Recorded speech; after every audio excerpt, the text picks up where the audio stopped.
السلام عليكم ورحمة الله وبركاته. بسم الله الرحمن الرحيم.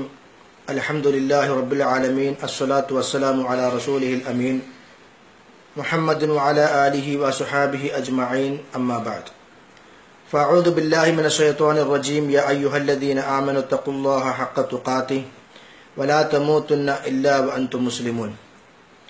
ഏറെ ബഹുമാനമുള്ള സഹോദരന്മാരെ, സഹോദരികളെ, അല്ലാഹു സുബ്ഹാനഹു വ തആലയുടെ അനുഗ്രഹം കൊണ്ട് പരിശുദ്ധ റമളാൻ മാസത്തിന്റെ അവസാന ദിവസങ്ങളിലേക്ക് നമ്മൾ നീങ്ങിക്കൊണ്ടിരിക്കുകയാണ്. ഈദുൽ ഫിത്ർ നമ്മിലേക്ക് സമാഗതമാകാൻ പോവുകയാണ്. ഇസ്ലാം എന്ന് പറയുന്നത് ഒരു മനുഷ്യനെ സംബന്ധിച്ചിടത്തോളം അവന്റെ ജീവിതത്തിന്റെ ഓരോ നിമിഷങ്ങളിലും വ്യത്യസ്തങ്ങളായ നിയമങ്ങളും വിലക്കുകളും നൽകിക്കൊണ്ട് അള്ളാഹുവിനെ കുറിച്ചുള്ള സ്മരണയിലൂടെയും അള്ളാഹു കൽപ്പിച്ചിട്ടുള്ള ആരാധനകളിലൂടെയും മുന്നോട്ട് പോകുവാൻ ബാധ്യതപ്പെട്ടവനാണ്. അതുകൊണ്ട് തന്നെ റമളാനിന്റെ അവസാന ദിവസങ്ങൾ വരുമ്പോൾ ഒരു വിശ്വാസി എന്നുള്ള നിലക്ക് നമ്മിൽ ബാധ്യതയായിട്ടുള്ള ഒരു ആരാധനയാണ് നമുക്കെല്ലാവർക്കും അറിയാവുന്നതുപോലെ സകാത്തുൽ ഫിത്ർ എന്ന് പറയുന്നത്. അതുമായി ബന്ധപ്പെട്ടുകൊണ്ടുള്ള ഏതാനും ചില വിഷയങ്ങളാണ് ഇൻഷാ അല്ലാഹ് അല്പസമയം നിങ്ങളുടെ ശ്രദ്ധയിൽപ്പെടുത്താൻ ആഗ്രഹിക്കുന്നത്. പല ആളുകളും പലപ്പോഴും പല നിലക്കുള്ള സംശയങ്ങളുമായി ഈ വിഷയത്തെ സംബന്ധിച്ച് സമീപിക്കാറുണ്ട്. അതുകൊണ്ട് തന്നെ എന്താണ് പ്രമാണം ഇതിനെ സംബന്ധിച്ച് പറയുന്നത് എന്ന് കുറച്ചു സമയം നമ്മൾ വസ്തുതാപരമായി കാര്യങ്ങൾ മനസ്സിലാക്കുക. അല്ലാഹു സുബ്ഹാനഹു വ തആല അനുഗ്രഹിക്കുമാറാകട്ടെ. സകാത്തുൽ ഫിത്റിന്റെ ഹുക്മ്, അതായത് അതിന്റെ മതവിധി, അത് വാജിബാണ് എന്നുള്ളതാണ്. കാരണം നബി സല്ലല്ലാഹു അലൈഹി വസല്ലമ പഠിപ്പിക്കുന്ന ഹദീസിലൂടെ അങ്ങനെയാണ് ബോധ്യപ്പെടുന്നത്. ഫറള റസൂലുള്ളാഹി സ്വല്ലല്ലാഹു അലൈഹി വസല്ലം സകാത്തുൽ ഫിത്ർ സ്വാഅൻ മിൻ തംറിൻ ഔ സ്വാഅൻ മിൻ ശഈരിൻ അലൽ അബ്ദി വൽ ഹുജ്ജി വസ്സകരി വൽ ഉൻസാ വസ്സഗീർ വൽ കബീർ മിനൽ മുസ്ലിമീൻ. ഇമാം ബുഖാരിയും ഇമാം മുസ്ലിമും ഒന്നിച്ച് ഉദ്ധരിക്കുന്ന ഒരു ഹദീസാണ്. ഈ ഹദീസിൽ ഫറള റസൂലുള്ളാഹി സ്വല്ലല്ലാഹു അലൈഹി വസല്ലം, നബി സ്വല്ലല്ലാഹു അലൈഹി വസല്ലം നിർബന്ധമാക്കിയിരിക്കുന്നു എന്ന് കാണാൻ സാധിക്കും. അപ്പൊ ഇതിന്റെ അടിസ്ഥാനത്തിൽ സകാത്തുൽ ഫിത്ർ വാജിബാണ് എന്നാണ് പണ്ഡിതന്മാർ പറഞ്ഞിട്ടുള്ളത്. ഇനി ഇതൊരു സുന്നത്താണ് എന്ന അഭിപ്രായം ഉള്ള ആളുകളും ഉണ്ട്. പക്ഷേ ആ അഭിപ്രായത്തെക്കാൾ കൂടുതൽ ബലവത്തായ, കൂടുതൽ റാജിഹായ അഭിപ്രായം ഈ സകാത്തുൽ ഫിത്ർ വാജിബാണ് എന്നുള്ള ആ അഭിപ്രായമാണ്. ഇനി എന്തിനാണ് ഫിത്ർ സകാത്ത് നമ്മൾ നൽകുന്നത്? അതിന്റെ ഹിക്മത്ത് എന്താണ്? ഹദീസുകൾ ആ വിഷയം വ്യക്തമാണ്. ഒന്ന്, തുഹറത്തൻ ലിസ്വാഇമി, നോമ്പുകാരന്റെ ശുദ്ധീകരണം. മറ്റൊന്ന് തുഅമത്തൻ ലിൽ മസാക്കീൻ, സാധുക്കൾക്കുള്ള, മിസ്കീനുകൾക്കുള്ള ഭക്ഷണം. വഇദ്ഖാലു അസ്സുറൂർ അലാ ഖുലൂബിഹിം, അവരുടെ ഹൃദയങ്ങളിലേക്ക് സന്തോഷം ഇട്ട് കൊടുക്കുക എന്നുള്ളതാണ്. നബി സല്ലല്ലാഹു അലൈഹി വസല്ലമ ആ വിഷയം ഹദീസിലൂടെ നമ്മളെ പഠിപ്പിക്കുകയും ചെയ്തു. എന്തിനാണ് ഫിത്ർ സകാത്ത്? ഫറള റസൂലുള്ളാഹി സ്വല്ലല്ലാഹു അലൈഹി വസല്ലം സകാത്തുൽ ഫിത്രി തുഹറത്തൻ ലിസ്വാഇമി, നോമ്പുകാരന്റെ ശുദ്ധീകരണം. അതായത് നോമ്പുകാരനായിരിക്കെ പല കാര്യങ്ങളും ചെയ്യരുത്, പറയരുത്, കാണരുത്, കേൾക്കരുത് എന്നുള്ള നിബന്ധനകൾ അവന്റെ മുമ്പിലുണ്ടായിരുന്നു. മാനുഷികമായും സംഭവിച്ചു പോയ ചില അപാകതകളും പോരായ്മകളൊക്കെയുണ്ട്. മിനൽ ലഗ്വി വറഫസ്, തിന്മകളായിട്ടുള്ള, പോരായ്മകളായിട്ടുള്ള മോശമായ കാര്യങ്ങൾ. അപ്പൊ അതിൽ നിന്നുള്ള ഒരു പരിഹാരമാണ് ഫിത്ർ സകാത്തിന്റെ ഒന്നാമത്തെ ലക്ഷ്യം. അതാണ് നബി സല്ലല്ലാഹു അലൈഹി വസല്ലം പഠിപ്പിച്ചത്. സകാത്തുൽ ഫിത്രി തുഹറത്തുൽ ലിസ്വാഇമി മിനൽ ലഗ്വി വറഫസ്, ലഗ്വ്, റഫസ്, ലൈംഗികമായ അല്ലെങ്കിൽ ആ നിലക്കുള്ള അതല്ലാത്തതായിട്ടുള്ള ഒരു മനുഷ്യന് സംഭവിച്ചു പോകാവുന്ന കാര്യങ്ങൾ, അതിൽ നിന്നുള്ള പരിഹാര മാർഗം. രണ്ടാമത്തെ ലക്ഷ്യം എന്താണ്? വതുഅമത്തൻ ലിൽ മസാക്കീൻ, സാധുക്കൾക്കുള്ള, മിസ്കീനുകൾക്കുള്ള ഭക്ഷണമാകുന്നു. അപ്പൊ അവർക്കൊരു സന്തോഷം, അവർക്കൊരു ആനന്ദം. പെരുന്നാൾ ദിവസത്തിൽ ഒരാളും പട്ടിണി കിടക്കാൻ പാടില്ല, ഭക്ഷണം കഴിക്കാതിരിക്കാൻ പാടില്ല. അപ്പൊ ഈ നിലക്കുള്ള ഒരു ലക്ഷ്യമാണ് നബി സല്ലല്ലാഹു അലൈഹി വസല്ലമ ഫിത്ർ സകാത്തിലൂടെ പഠിപ്പിച്ചു തന്നിട്ടുള്ളത്. ഇനി ഇത് എത്രയാണ് നൽകേണ്ടത്? ഫിത്ർ സകാത്ത് എത്രയാണ് നൽകേണ്ടത്? ഹദീസിലെല്ലാം കാണാൻ സാധിക്കുന്നു. ഒരു സ്വാഅ് എന്നുള്ളതാണ് അതിന്റെ കണക്കായി ഹദീസിലൂടെ പഠിപ്പിക്കപ്പെടുന്നത്. നബി സല്ലല്ലാഹു അലൈഹി വസല്ലമ പറയുന്ന, അല്ലെങ്കിൽ പ്രവാചകനിൽ നിന്നും സ്വഹാബികൾ ഉദ്ധരിക്കുന്ന ഹദീസുകളിൽ അങ്ങനെ കാണുവാൻ സാധിക്കുന്നുണ്ട്. ഒന്ന്, അബൂ സഈദുൽ ഖുദ്രി റളിയല്ലാഹു അൻഹു പറയുകയാണ്, ഖാല കുന്നാ നുഖ്രിജു ഫി അഹദി നബി സല്ലല്ലാഹു അലൈഹി വസല്ലം യൗമൽ ഫിത്രി സ്വാഅം മിൻ തആം. ഞങ്ങൾ നബി സല്ലല്ലാഹു അലൈഹി വസല്ലമയുടെ കാലഘട്ടത്തിൽ ഭക്ഷണത്തിൽ നിന്ന് ഒരു സ്വാഹ് പുറത്തെടുക്കാറുണ്ട് എന്ന് പറഞ്ഞാൽ അത് എടുത്തു കൊടുക്കാറുണ്ട്. എന്നിട്ട് അബൂ സഈദ് അൽ ഖുദ്രി റളിയല്ലാഹു അൻഹു ആണല്ലോ ഈ ഹദീസ് ഉദ്ധരിക്കുന്നത്. അദ്ദേഹം പറയുകയാണ്, വകാന തുആമുന, ഞങ്ങളുടെ അന്നത്തെ ഭക്ഷണം അശ്ശഈറു വസ്സബീബു വൽ അഖിത്തു വത്തമർ, ഗോതമ്പും അതേപോലെ ജബീബ് എന്ന് പറഞ്ഞ ഉണക്കമുന്തിരി, അഖിത്ത് എന്ന് പറഞ്ഞാൽ അറബികൾ അവരുടെ ഭക്ഷണത്തിന്റെ ഭാഗമായി ഉപയോഗിക്കുന്ന പാല് ഉണക്കി അതുകൊണ്ട് പാൽക്കട്ടി എന്ന് പറയാറുണ്ട്. അതാണ് അഖിത്ത് കൊണ്ട് ഉദ്ദേശിക്കുന്നത്.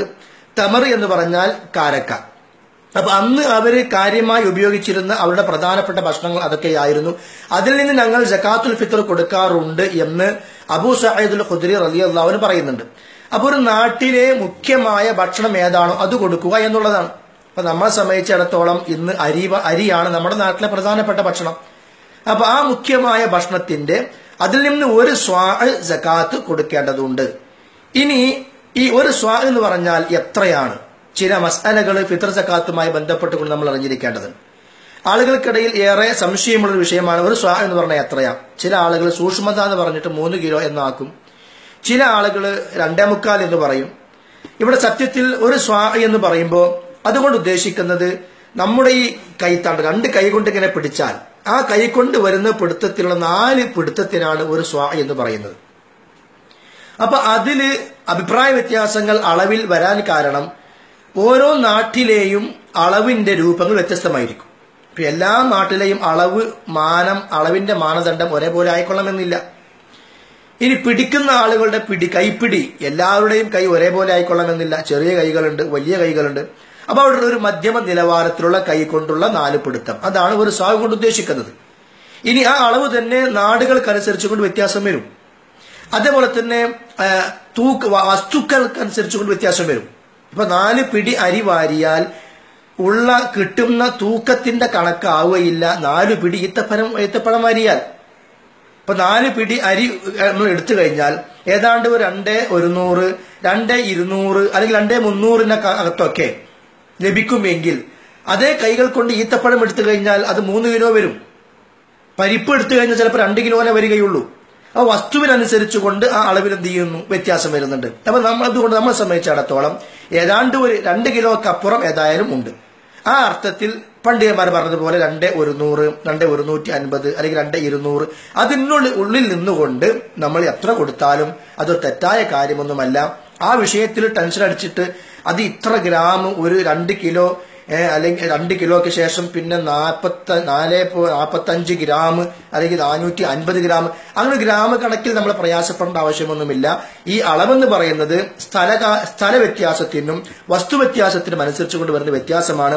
അതുകൊണ്ട് 2,200, 2,250 അല്ലെങ്കിൽ 2,150, 2,300 നമ്മൾ ആ നിലക്കത് കൊടുത്താൽ നമ്മുടെ ഉത്തരവാദിത്തം അവിടെ നിറവേറും. അപ്പൊ ഒരു സ്വാഹ് കൊടുക്കുക എന്നുള്ളതാണ് ഇസ്ലാം അവിടെ നിയമമായി പഠിപ്പിച്ചു തന്നിട്ടുള്ളത്. ഇനി അവിടെ മനസ്സിലാക്കേണ്ട മറ്റൊരു വിഷയം, പിന്നെ എല്ലാ കുട്ടികൾക്കും എന്ന് പറഞ്ഞാൽ ഈ പെരുന്നാളിന് മുമ്പായി കൊണ്ട് ആരെല്ലാം ജനിച്ചിട്ടുണ്ടോ അവർക്കെല്ലാം സകാത്ത് കൊടുക്കേണ്ടതുണ്ട്. അടിമയായാലും ശരി, സ്വതന്ത്രനായാലും ശരി, ആണായാലും ശരി, പെണ്ണായാലും ശരി, എല്ലാവർക്കും സകാത്ത് നിർബന്ധമാണ്. ഗർഭസ്ഥ ശിശുവിന് സകാത്തില്ല. പെരുന്നാൾ ദിവസത്തിൽ ഒരു കുഞ്ഞ് പ്രസവിച്ചിട്ടില്ല, കുഞ്ഞിനെ പ്രസവിക്കപ്പെട്ടിട്ടില്ല, മാതാവിന്റെ ഗർഭാശയത്തിൽ ഗർഭസ്ഥ ശിശുവാണ്. എന്നാൽ ആ ഗർഭസ്ഥ ശിശുവിനും സകാത്ത് ഉണ്ട് എന്ന ചെറിയൊരു അഭിപ്രായം ഉണ്ട്. അത് ഇബ്നു ഹസം അല്ലാഹിരിയുടേതാണ്. അദ്ദേഹം പറയുന്നത് ഒരു 120 ദിവസം പൂർത്തിയായ ഗർഭസ്ഥ ശിശുവാണെങ്കിൽ, കാരണം ആത്മാവ് വിടപ്പെട്ട് കഴിഞ്ഞതാണ്, ആ അർത്ഥത്തിൽ ഒരു ഗർഭസ്ഥ ശിശുവാണെങ്കിൽ തന്നെ ആ കുഞ്ഞിന് സകാത്ത് നൽകേണ്ടതാണ് എന്നാണ് ഇബ്നു ഹസമുൽ ലാഹിരിയുടെ അഭിപ്രായം. ഈ അഭിപ്രായം അത്ര റാജിഹായ പ്രബലമായ അഭിപ്രായം അല്ല. ജുംഹൂറുൽ ഉലമ ഭൂരിപക്ഷ പണ്ഡിതന്മാർ പറഞ്ഞിട്ടുള്ളത് പിന്നെ പ്രസവിച്ചു കഴിഞ്ഞ കുഞ്ഞിനാണ് സകാത്ത് കൊടുക്കേണ്ടത്. അത് എത്ര പ്രായത്തിൽ മാസം അല്ല, ഇനി ഒരു ദിവസമാണെങ്കിൽ പോലും ആ കുട്ടിക്ക് ഫിത്ർ സകാത്ത് കൊടുക്കണം എന്നുള്ളതാണ് നിയമം.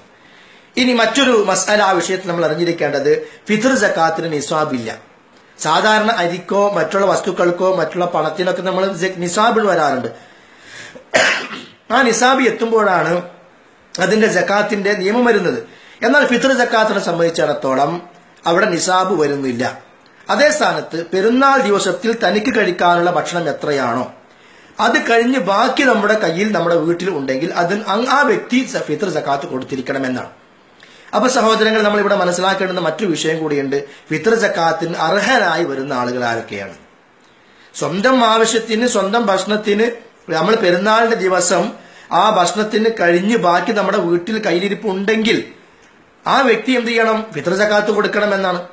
അപ്പോ ഫിത്ർ സക്കാത്തിന് അർഹരായ മിസ്കീനുകൾ എത്രത്തോളം ഉണ്ട് എന്ന് നമ്മൾ സ്വയം ഒന്ന് വിലയിരുത്തേണ്ടുന്ന കാര്യമാണ്. ഈ ഒരു ബാധ്യതയിൽ നിന്ന് ചില ആളുകൾക്ക് ഒഴിഞ്ഞു മാറാറുണ്ട്. ഞാനൊന്നും ഫിത്ർ സക്കാത്ത് കൊടുക്കാൻ ബാധ്യസ്ഥനല്ല എന്ന് പറഞ്ഞിട്ട്. സത്യത്തിൽ ഇനി പാവമായ ഒരു മിസ്കീനായ ഒരു വ്യക്തി, ആ വ്യക്തിക്ക് ചിലപ്പോ വളരെ പാവപ്പെട്ട ആളായിരിക്കും. അപ്പുറത്തുനിന്നും ഇപ്പുറത്തുനിന്നൊക്കെ പല ആളുകളുമായിട്ട് സക്കാത്തുൽ ഫിത്ർ കൊണ്ടുവന്ന് തന്ന്, അപ്പൊ അങ്ങനെ ആ വ്യക്തിയുടെ കയ്യിൽ ഇത് സമാഹരിക്കപ്പെടുമ്പോൾ കൂടുതലാകുമ്പോൾ ചിലപ്പോൾ ആ വ്യക്തിയും അവിടെ ഫിത്ർ സക്കാത്ത് കൊടുക്കാൻ ചിലപ്പോൾ ബാധ്യസ്ഥനായി വരും. അപ്പൊ തന്റെ ആവശ്യം കഴിഞ്ഞ് ബാക്കിയുള്ളത് എന്താണോ അത് ഉണ്ടെങ്കിൽ, ബാക്കിയുള്ളത് ഉണ്ടെങ്കിൽ ആ വ്യക്തി ഫിത്ർ സക്കാത്ത് നൽകാൻ ബാധ്യസ്ഥനാണ് എന്ന് നമ്മൾ മനസ്സിലാക്കുക. ഇനി ഇവിടെ മനസ്സിലാക്കേണ്ട മറ്റൊരു വിഷയം, ചില ആളുകൾ ഇതൊരു വലിയ പ്രയാസമായിട്ട്, അതായത് ഫിത്ർ സക്കാത്തിന്റെ അരി പോയി വാങ്ങണം, എന്നുള്ളത് വിതരണം ചെയ്യണം, അതിന്റെ ഒരു അലസതയും മടിയും അതൊരു ഭാരം എന്ന് കണ്ടുകൊണ്ട് പണം എടുത്തു കൊടുക്കാറുണ്ട്. സത്യത്തിൽ പണം ഒരിക്കലും നൽകിക്കൂടാ ഫിത്ർ സക്കാത്തിന്റെ വിഷയത്തിൽ. ഇമാം മാലിക്, ഇമാം ഷാഫിഈ, ഇമാം അഹ്മദ് ബിൻ ഹംബൽ അവരെല്ലാം പറയുന്നത് ലാ യജൂസ് ഇഖ്റാജു ഖീമത്ത് ഫിത്ർ സക്കാത്ത്, സക്കാത്തുൽ ഫിത്റിന് ഭാഗമായിക്കൊണ്ട് അതിന്റെ ഖീമത്ത് പണം എടുത്തു കൊടുത്താൽ പറ്റില്ല എന്നാണ്. കാരണം ഹദീസിൽ വ്യക്തമാണ്, ഫറദ റസൂലുള്ളാഹി സ്വല്ലല്ലാഹു അലൈഹി വസല്ലം സക്കാത്തുൽ ഫിത്ർ സ്വാഅൻ മിൻ തമരിൻ, ഈത്തപ്പഴത്തിന്റെ ഒരു സ്വാഅ്, അല്ലെങ്കിൽ ഷഈറിന്റെ ഒരു സ്വാഅ്, സബീബിന്റെ ഒരു സ്വാഅ്, അങ്ങനെ ഹദീസിൽ വ്യക്തമാണ്. അപ്പൊ ആ ഭക്ഷ്യവസ്തു തന്നെ പ്രത്യേകമായി എടുത്തു പറഞ്ഞിട്ടുണ്ട്. എന്നാൽ ചില പണ്ഡിതന്മാർ ഒരു വ്യക്തിയുടെ ആവശ്യം പരിഗണിച്ചുകൊണ്ട്, ഇപ്പൊ വ്യക്തിയുടെ കയ്യിൽ അന്നത്തേക്കുള്ള ആവശ്യമായ ഭക്ഷണവും അതിനപ്പുറവുമുണ്ട്, എന്നാൽ ഒരു വ്യക്തിക്ക് പണമാണ് കൂടുതൽ ആവശ്യമെങ്കിൽ ഒരു ഹാജത്തിന്, ഇദ്തിറാറിന്, നിർബന്ധ സാഹചര്യത്തെ പരിഗണിച്ചുകൊണ്ട് ആ വ്യക്തിക്ക് പണം കൊടുക്കാവുന്നതാണ് എന്നൊരു അഭിപ്രായം പണ്ഡിത ലോകത്തുണ്ട്. ഇബ്നു തൈമിയ്യ അഭിപ്രായം പറഞ്ഞിട്ടുണ്ട്, ഇമാം അബൂ ഹനീഫ പറഞ്ഞിട്ടുണ്ട്, ഇമാം ബുഖാരി റഹ്മത്തുള്ളാഹി പറഞ്ഞിട്ടുണ്ട്, ഇബ്നു ഖയ്യിം പറഞ്ഞിട്ടുണ്ട്. പക്ഷെ അവരാരും മുത്ലഖായിട്ട് പൊതുവായിട്ട് പണം കൊടുക്കാം എന്നല്ല പറഞ്ഞത്. ഒരു വ്യക്തിക്ക് അത്രത്തോളം പണത്തിന് ആവശ്യമാണ്, അവിടെ ഭക്ഷണത്തിന്റെ ആവശ്യം അത്രത്തോളം ഇല്ല എങ്കിൽ ആ വ്യക്തിയുടെ ആവശ്യത്തെ മാത്രം പരിഗണിച്ചുകൊണ്ട് അവർക്ക് അത് പണം കൊടുക്കാവുന്നതാണ് എന്നവർ പറഞ്ഞിട്ടുണ്ട്. അതൊരു അഭിപ്രായം മാത്രമാണ്. ഇനി അത് കരുതി പണം കൊടുക്കാമെന്ന് ഇബ്നു തൈമിയ്യ പറഞ്ഞു എന്ന് നമ്മൾ പറഞ്ഞതായി വ്യാഖ്യാനിക്കപ്പെടാനും പാടില്ല. കാരണം ഇബ്നു തൈമിയ്യ റഹ്മത്തുള്ളാഹി അലൈഹി അദ്ദേഹത്തിന്റെ മജ്മൂഉൽ ഫതാവയിൽ പറയുന്നുണ്ട്, വലിഹാദ ഔജബഹ അല്ലാഹു തആമൻ കമാ ഔജബൽ കഫാറത്തു തആമ, പ്രായശ്ചിത്തത്തിന് ഭക്ഷണം കൊടുക്കൽ നിർബന്ധമാക്കിയ പോലെ ഫിത്ർ സക്കാത്തിന് ഭക്ഷണം കൊടുക്കൽ നിർബന്ധമാക്കിയിട്ടുണ്ട്. അപ്പൊ അത് അങ്ങനെ തന്നെ ഭക്ഷണം കൊടുക്കണമെന്ന അഭിപ്രായം തന്നെ ഇബ്നു തൈമിയ്യക്കുള്ളത്, എല്ലാ പണ്ഡിതന്മാർക്കും ഉള്ളത്. പക്ഷെ ഒരു സാഹചര്യം അങ്ങനെ വന്നാൽ, ഒരു നിർബന്ധ സാഹചര്യം പ്രയാസപ്പെട്ടു കൊണ്ടുവന്നാൽ അവർക്കത് കൊടുക്കാം പണം എന്ന അഭിപ്രായം മാത്രമാണ്. അപ്പൊ അസുല് ഭക്ഷണം കൊടുക്കലാണ്. ഇളിത്തുറാറ്, നിർബന്ധ സാഹചര്യവും ഹാലാത്തുകൾ, അവസ്ഥകളെ പരിഹരിച്ചുകൊണ്ട് ചിലപ്പോ പണം കൊടുക്കേണ്ടി വന്നാൽ കൊടുക്കാവുന്നതാണ് എന്നൊരു അഭിപ്രായം ഇവർക്കുണ്ടെങ്കിലും ഭൂരിപക്ഷ പണ്ഡിതന്മാർ അതും പാടില്ല എന്ന് പറയുന്നവരാണ്. കാരണം എന്താണ്? അവർക്ക് പണത്തിന് ആവശ്യമുണ്ടെങ്കിൽ അതിന് വേറെ മാർഗങ്ങളുണ്ട്. സക്കാത്ത് കൊടുക്കണം, നമ്മൾ കടം കൊടുക്കണം, അല്ലെങ്കിൽ സഹായിക്കണം, സ്വതക്ക കൊടുക്കണം, അതൊക്കെ പണം കിട്ടാനുള്ള മാർഗങ്ങളാണ്. ഇത് ഭക്ഷണം തന്നെ കൊടുത്തേ പറ്റൂ എന്ന നിർബന്ധ വാശിയുള്ള പണ്ഡിതന്മാരും ഉണ്ട്. അപ്പൊ അങ്ങനെ ഒരു രണ്ട് അഭിപ്രായം, അതിൽ ഏറ്റവും പ്രബലമായത് ഭക്ഷണം തന്നെ കൊടുക്കുക എന്നുള്ളതാണ്. ഇനി എപ്പോൾ കൊടുക്കണം എന്നുള്ളതാണ്. ഈ വിഷയത്തിൽ 3 വക്തുകളാണുള്ളത്. അതായത് സക്കാത്തുൽ ഫിത്ർ നൽകാൻ 3 സമയങ്ങൾ. ഒന്ന് വക്തുൽ വുജൂബ്, വാജിബായ വക്ത്. വാജിബായ വക്ത് കൊണ്ട് ഉദ്ദേശിക്കുന്നത് ഇൻദ ഗുറൂബി ശംസ്, സൂര്യൻ അസ്തമിക്കുന്നതോടുകൂടി തുടങ്ങുന്ന സമയം അവൻ കൊടുത്തിരിക്കണം. അതായത് ലൈലത്തുൽ ഈദ്, പെരുന്നാളിന്റെ തലേ രാത്രി, ഇതാണ് ലൈലത്തുൽ ഈദ് അല്ലെങ്കിൽ ഗുറൂബ് ശംസോട് കൂടി ആരംഭിക്കുന്ന നിർബന്ധമായും കൊടുക്കേണ്ടുന്ന ആ വക്തുൽ ഗുറൂബ്, പിന്നെ വാജിബായ വക്തി എന്നാണ് അതിന് പറയാം. രണ്ടാമത്തേത് വക്തുൽ ജവാസ്, കൊടുക്കൽ അനുവദനീയമായ സമയം. അതാണ് പെരുന്നാളിന്റെ 2, 3, 1, 2 ദിവസം മുമ്പേ. അത് ആ സമയത്ത് കൊടുക്കൽ വാജിബല്ല. ആ സമയത്ത് കൊടുക്കൽ എന്താണ്? ജായിസായ ഒരു സമയമാണ്. അപ്പൊ 1, 2 ദിവസം മുമ്പ് കൊടുത്തു എന്ന് കണ്ടു വിരോധം ഇല്ല. അതിന് വക്തുൽ ജവാസ് എന്ന് പറയാം. ഇനി മറ്റൊന്നാണ് വക്തുൽ ഇസ്തിഹ്ബാബ്, മുസ്തഹബായ വക്ത്. അതേതാ? ഒരു വ്യക്തി പെരുന്നാൾ നമസ്കാരത്തിന് ഈദ്ഗാഹിലേക്ക് പുറപ്പെടുന്നതിന് മുമ്പ് കൊടുക്കുക. അതായത് പെരുന്നാൾ നമസ്കാരം നടക്കുന്നതിന് മുമ്പ് കൊടുക്കുക എന്നുള്ളത്. ഇതിനാണ് ഇസ്തിഹബാബായ സമയം എന്ന് പറയുന്നത്. വാജിബായ സമയമുണ്ട്, ജായിസായ സമയമുണ്ട്, മുസ്തഹബായ സമയമുണ്ട്. ഏറ്റവും താഴെ വരുന്നത് ഈ ജുമുഅക്ക് പെരുന്നാൾ നമസ്കാരത്തിന് ഇറങ്ങുന്നതിന് മുമ്പുള്ള സമയമാണ്. ആ സമയത്തും ഒരാൾ കൊടുക്കാതെ അതും നീട്ടിവെച്ച് പെരുന്നാൾ നമസ്കാരത്തിന് ശേഷമാക്കുകയാണെങ്കിലോ അത് പാടില്ല. അവൻ കുറ്റക്കാരനാണ്, അവൻ തെറ്റുകാരനാണ്. ആ വ്യക്തി അവന് ഫിത്ർ സക്കാത്ത് കൊടുത്തിട്ടില്ല എന്നതിന്റെ അർത്ഥം. കാരണം ഹദീസിലൂടെ പഠിപ്പിക്കപ്പെട്ടു, നബി സല്ലല്ലാഹു അലൈഹി വസല്ലം പറയുന്നു, മൻ അബ്ദാഹ ഖബല സ്വലാത്തി ഫഹിയ സക്കാത്തു മഖ്ബൂല. ആരെങ്കിലും നമസ്കാരത്തിന് മുമ്പ് നൽകിയാൽ അവന്റെ സ്വീകാര്യോഗ്യമായ സക്കാത്തുൽ ഫിത്റായി. ഒമൻ അബ്ദാഹ ബഅദ സ്വലാത്തി, നമസ്കാര ശേഷം വല്ലവരും അത് നൽകിയാലോ ഫഹിയ സ്വദഖത്തു മിന സ്വദഖാത്ത്, അപ്പോൾ ഒരു സാധാരണ സ്വദഖയായിക്കൊണ്ട് മാത്രമേ അത് പരിഗണിക്കപ്പെടുകയുള്ളൂ എന്ന് നബി സല്ലല്ലാഹു അലൈഹി വസല്ലം പഠിപ്പിക്കുന്നുണ്ട്.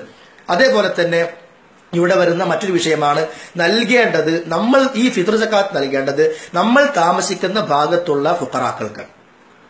ഖുർആനിൽ സക്കാത്തുമായി എണ്ണി പറഞ്ഞ ആ ലിസ്റ്റ് ഉണ്ടല്ലോ സൂറത്തു തൗബയിലൂടെ, ആ ആളുകൾക്ക് തന്നെയാണ് ഇവിടെ സക്കാത്തുൽ ഫിത്ർ നൽകേണ്ടത്. അപ്പൊ ഏറ്റവും അർഹരായ ഫുഖറാക്കളായ ആളുകൾ ആരാണോ അവരെ നമ്മൾ പരിഗണിക്കണം, അവരെ നമ്മൾ അന്വേഷിച്ചിറങ്ങണം. ഇനി അത്തരം ഒരു ആളുകൾ നമ്മുടെ നാട്ടിൽ ഇല്ല എങ്കിൽ, അല്ലെങ്കിൽ കുറച്ച് സാധുക്കളായ ആളുകളുണ്ട്, അവർക്ക് കൊടുക്കാൻ ഒരുപാട് ആളുകളുണ്ട്, ഒരുപാട് ആളുകൾ കൊടുക്കുന്നുമുണ്ട്, അങ്ങനെ നമുക്ക് അറിവ് കിട്ടിയിട്ടും ഉണ്ട് എങ്കിൽ മറ്റൊരു സ്ഥലത്തേക്ക് ഈ സക്കാത്തുൽ ഫിത്ർ മാറ്റം ചെയ്യുന്നതുകൊണ്ട് വിരോധമില്ല. അപ്പൊ ഫക്കീറുകൾക്ക് നൽകാൻ ഇഷ്ടംപോലെ ആളുകളുണ്ട്, നമുക്കത് അറിയുകയും ചെയ്യാം. അല്ലെങ്കിൽ ഇനി നമ്മൾ കൊടുക്കേണ്ട ആവശ്യമില്ലാത്ത വിധത്തിൽ അവർക്ക് കിട്ടിയിട്ടുമുണ്ട്. അല്ലെങ്കിൽ നമ്മുടെ നാട്ടിൽ ഫക്കീറുകൾ ഇല്ല. അങ്ങനെയൊക്കെയാണെങ്കിൽ മറ്റൊരു സ്ഥലത്തേക്ക് അത് നഖൽ ചെയ്യാവുന്നതാണ്, അതുകൊണ്ട് വിരോധമില്ല. ഇനി നമ്മൾ ഒരു വിദേശ സ്ഥലത്താണ്, ഒറ്റപ്പെട്ടു പോയ ഒരു സ്ഥലത്ത്, ആദ്യമായി ചെന്നെത്തിയ സ്ഥലമാണ്. അവിടുത്തെ ആളുകൾ എന്താണെന്നും അറിയില്ല, അവിടുത്തെ ആളുകൾ ആരാന്നും അറിയില്ല, അന്വേഷിക്കാൻ മാർഗവുമില്ല, ഫക്കീറുകൾ ആരാന്നും അറിയില്ല, ആർക്കാ കൊടുക്കേണ്ടത് അവിടെ ഒന്നും അറിയില്ല. അങ്ങനത്തെ ഒരു സാഹചര്യമാണെങ്കിലോ ആ വ്യക്തിക്ക് ആ നാട്ടിൽ നിന്ന് തന്റെ നാട്ടിലേക്ക് നീക്കം ചെയ്യാവുന്നതാണ്. അപ്പൊ അങ്ങനെയുള്ള സാഹചര്യങ്ങളിൽ ഒരു സ്ഥലത്ത് നിന്ന്, അപ്പൊ അസുലം എന്താന്ന് വെച്ചാൽ ഞാൻ എവിടെ താമസിക്കുന്നു അവിടെ കൊടുക്കുക എന്നുള്ളത്, അതാണ് അസുല്. ആ അസുലിൽ നിന്ന് മാറി സാഹചര്യങ്ങളോ ആവശ്യങ്ങളോ നിർബന്ധങ്ങളോ നേരിട്ടാൽ അതിന്റെ അടിസ്ഥാനത്തിൽ മറ്റൊരു സ്ഥലത്തേക്ക് അത് നീക്കം ചെയ്യുന്നത് കൊണ്ട് വിരോധം ഇല്ല. ഇതൊക്കെയാണ് ഫിത്ർ സക്കാത്തുമായി ബന്ധപ്പെട്ടുകൊണ്ട് നമ്മൾ അറിഞ്ഞിരിക്കേണ്ടുന്ന കാര്യങ്ങൾ. ഇഖ്ലാസോടുകൂടി ആത്മാർത്ഥമായി കാര്യങ്ങൾ തെറ്റില്ലാതെ നിർവഹിക്കാൻ അല്ലാഹു തആല തൗഫീഖ് നൽകി അനുഗ്രഹിക്കുമാറാകട്ടെ.